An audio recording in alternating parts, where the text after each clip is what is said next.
Je suis consultant depuis 18 ans dans le monde de l'entreprise et en même temps j'ai un pied dans le monde de la recherche universitaire, donc afin de prendre un peu de recul par rapport à la réalité. Bien, comme le dit un certain philosophe Hobbes, donc à propos du capital social, avoir des amis, c'est avoir du pouvoir.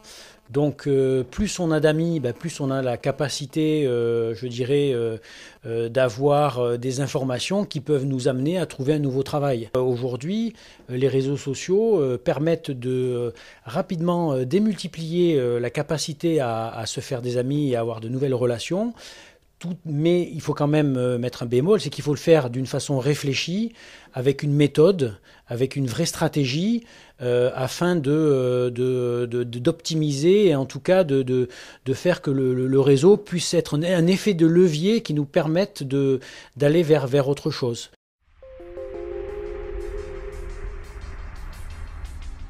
Alors, ça favorise la mobilité à condition que les gens avec qui nous sommes en contact, que nous puissions transformer ça un petit peu comme on dit au rugby en essai. C'est-à-dire qu'il faut que les personnes avec qui nous sommes en contact, que nous puissions à un moment donné les rencontrer. Ça me semble intéressant.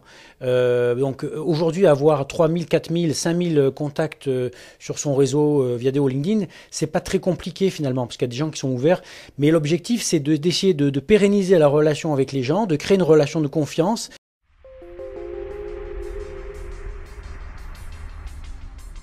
Je ne pense pas parce que j'ai travaillé dans une entreprise, une grosse entreprise où on faisait beaucoup de visioconférences et la conséquence de ces visioconférences, c'est que ça nous donnait l'envie d'aller nous rencontrer.